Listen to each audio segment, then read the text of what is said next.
An integral part of sugaring is making trails with a snowmobile so you can walk on them instead of walking in the knee-deep snow.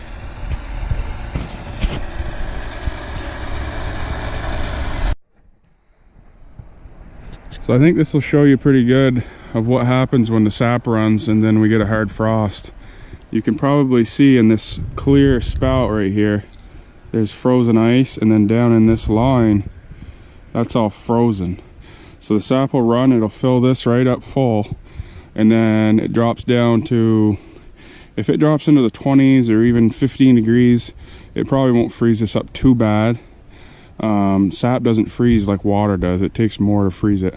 So it wouldn't hurt too much if it was like 20 degrees, but when it gets to be 0 degrees, or like we had 20 below 0, this freezes rock hard, and when it does, it expands and it pushes this spout possibly even right out of the tree, or it'll push this tube right off the spout, and then we got a leak, so we lose this spout. Oh, you can see some air bubbles starting to free up in there. It's starting to warm up a little bit.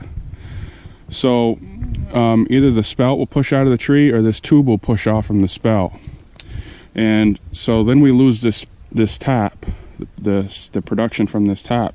But also what happens is this line, since we have all our lines on vacuum, this line will start pulling air, and if it pulls air, then we lose our vacuum pressure in our lines, which they call inches of mercury, or Hg. If we lose that vacuum pressure, it really reduces our production on the entire operation. So it's very important that we find where these have come off and put them back on as soon as we can. So we walk around, we look for things like that. Right here, we put a ribbon on this because this piece of plastic here has stretched out, and it won't be long and it'll fail. This will come right apart. So we put a ribbon knowing that when we come back in the woods, we'll bring something with us to fix that. Oh, this might give you somewhat of an idea how much snow there is. This was bare ground 2 weeks ago. We got hit with 3 nor'easters, and it's melted some since. So this is what we got.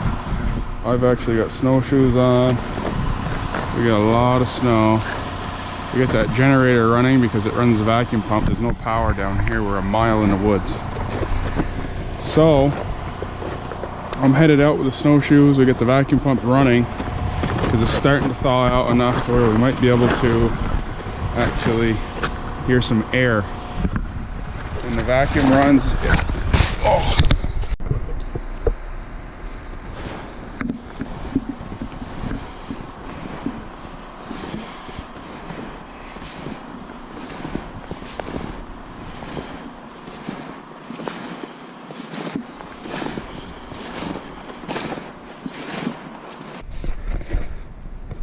I don't know if this will give you an idea. That's probably 1.5 feet, 2 feet of snow above the ground.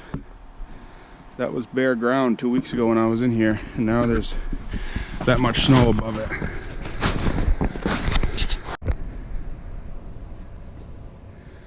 Man, I'm out of breath. This is all uphill walking in this deep snow, and I like to take advantage of an area like this where I can stand on a high spot and look. You see, I can look down through this low valley here. There's all pipes, maple tubing down through there on all these trees. So if I can stand in one spot and see a large area, I don't have to walk so much, you know. So I like to work smarter, not harder, if I can. And what I'm looking for is, I think I showed you before, is anywhere that these pipes come off, you'll see them hanging down to the ground, and you can clearly see them from a long ways off. It just looks way different than everything else. It's all pretty uniform in here, so when there's any abnormality like that, it's pretty easy to pick up on it. So just walk and look, and maybe you'll hear some air whistling. If I find a leak, I'll try to show you where that air will really whistle pretty loud. You'll be able to hear it from ways off. What do we have here? Well, we gotta call this a 5/16 or a lateral line, and it's under the snow. So you gotta get those out because you know, water don't run uphill. And I see that ain't such a big deal. Sometimes they can be very deep and you gotta shovel them out. That one was easy. But over here, we've got what we call the main line. This is a 3/4 inch main line pipe. How's it going down there? It's going. I'm glad I got snowshoes. I'm probably better off than what you are, but I haven't found a single one off yet, just lines under the snow. Yeah, same here. That one you saw on the way down was a tree not tapped. It was sucking air. It wasn't plugged in very tight. The 3/4 up here is full. It was under the snow for about 20-30 feet. It must have been frozen there. But it's full up here, all the way up. Is that behind the area that we had under the snow before? Oh, actually, I'm on the upper one, the one that runs along the road. I can see down over the steep part well enough that I didn't walk down there. I can see the blue line. It looks good. It's the one that runs along the road where it starts to go downhill. It was totally under the snow there, and it must have been frozen there. Yeah, well, that shouldn't have froze unless there's an air leak, you know. That should run empty out before it froze. So if it froze up, that must be because it's pulling air somewhere and the cold air is freezing the sap before it drains. Well, whatever the reason, the pipe's full, and it wasn't below that snow, so I don't know why it's froze, but it's full. The pipe's full.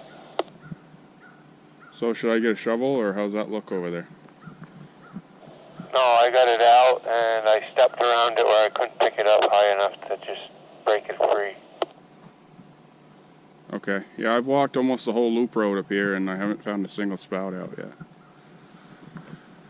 I haven't seen one out yet either, and it must be tapping so early down there. I don't know what would have been different, but for some reason at the home house there it was a mess.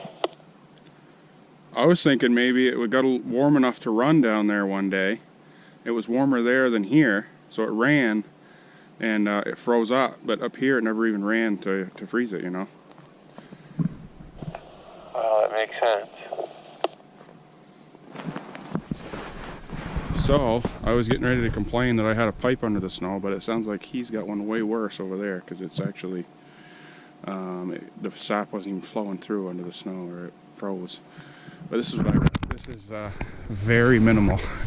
Nothing to complain about. I was thinking it was worse than it was even, but well, you can actually see the sap in the pipe right there. What's happened is the snow weighed the pipe down, so now it's uphill, whereas before this would have been a downhill slope and it would have drained out, but now it's building up in the pipe here. So I'm thinking I can shake it off like that, and then it's probably frozen there, but once it thaws out it'll take off.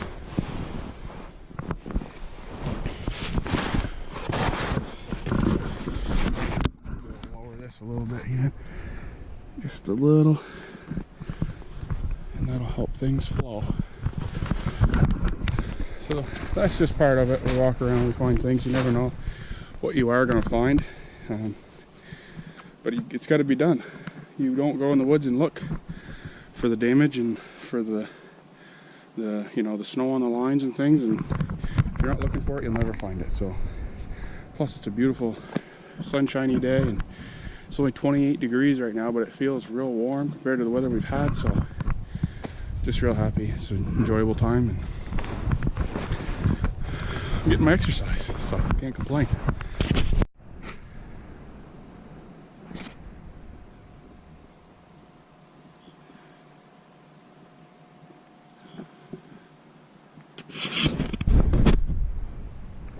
Okay, so here's the current situation.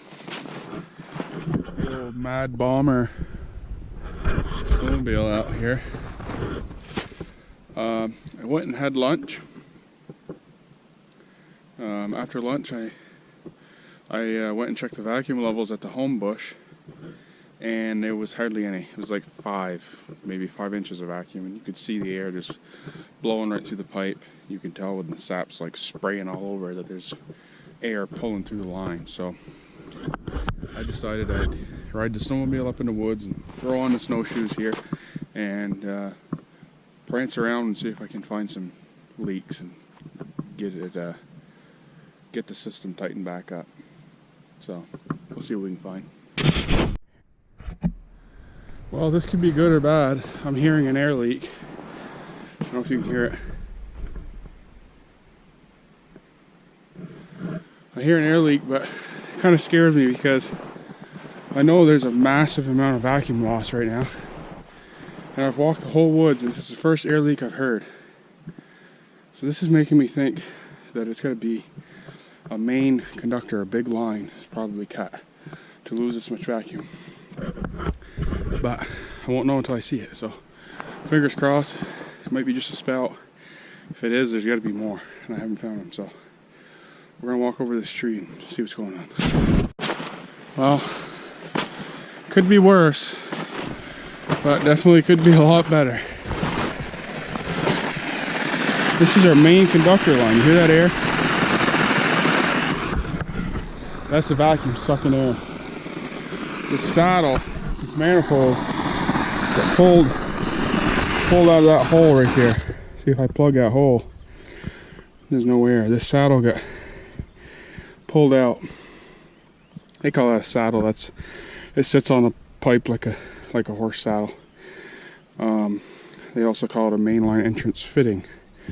But anyhow, somehow that is getting broke off there. I see a piece on the ground. I'm gonna see if I can't patch it up, fix it for now until I can get another one in here. I don't know, it's gonna be band-aided, I know that, but see what I can do for now until I can get another one back here and fix it right. Well, there was tension on this 5/16 small line back this way.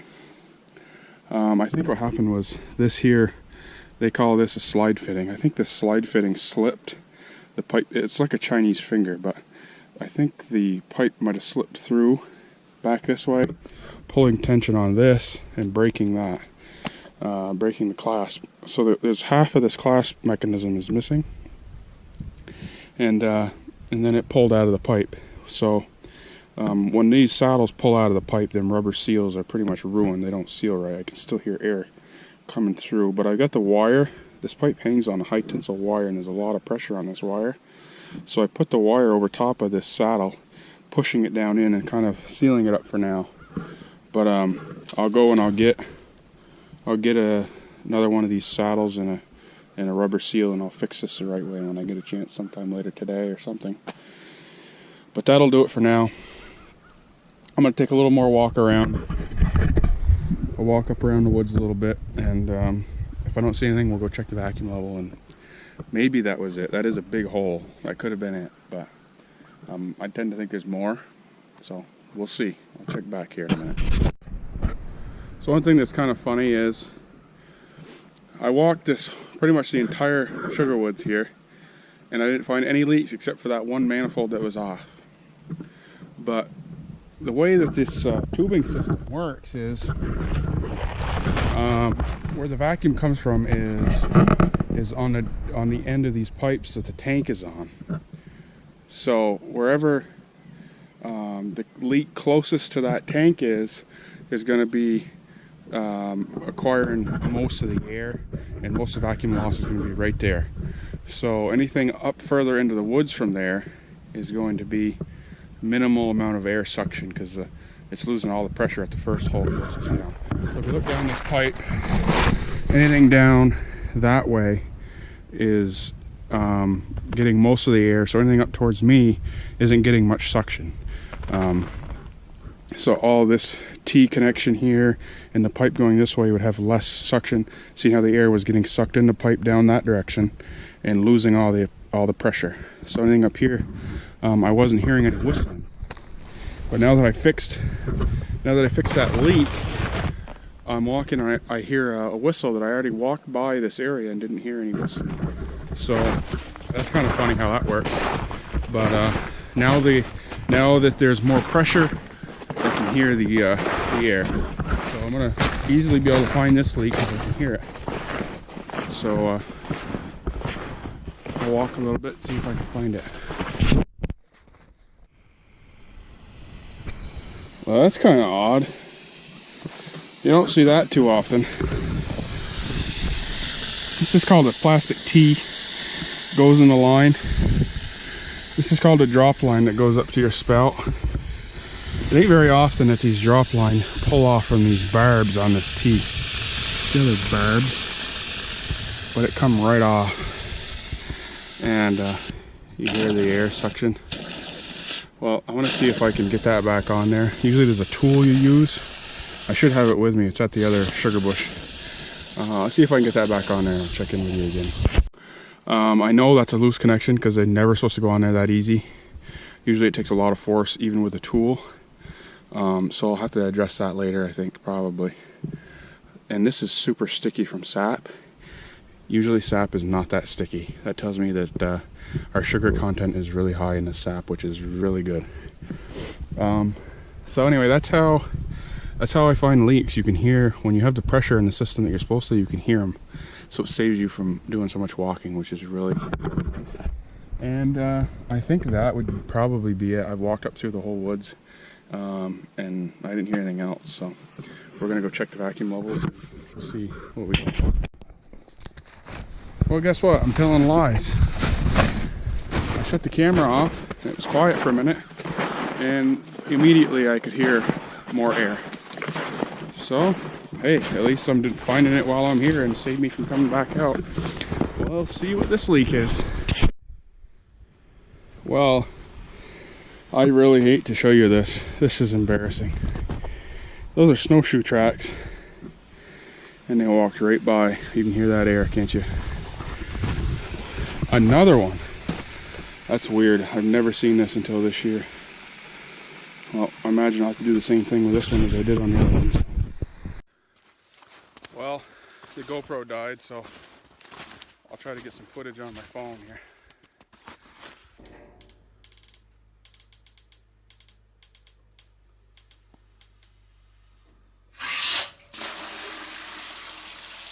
And we got action. That's about where it should be. It's a little low. It's about 26.5 inches of vacuum. It should be 27.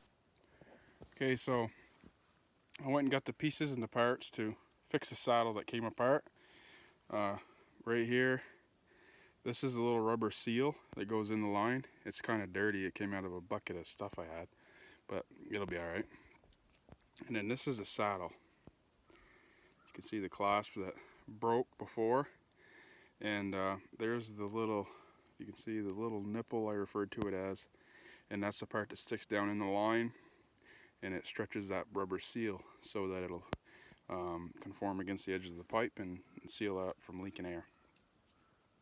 And then this right here is the barb part where the lateral or the 5/16 line will go on to that, and that's how the sap will run in to the main line.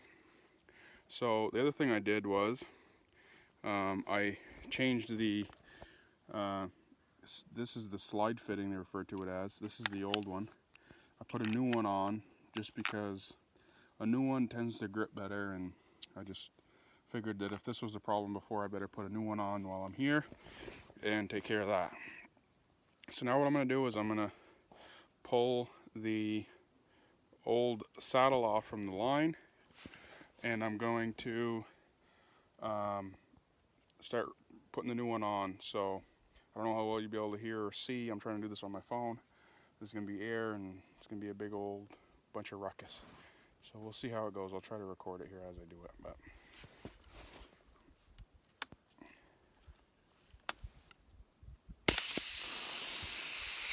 there goes the old seal.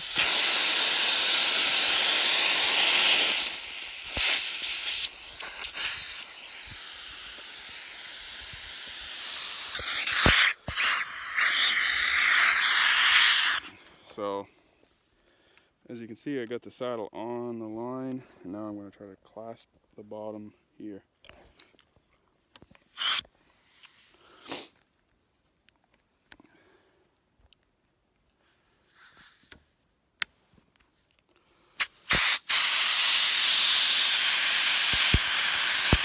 There, it's clasped on.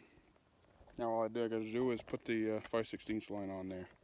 So I'm gonna do that because that's definitely gonna take both hands, and I'll get back with you here. So I figured I'd show you really quick the tool that I refer to as the two-handed tubing tool. This is what we use to make our connections.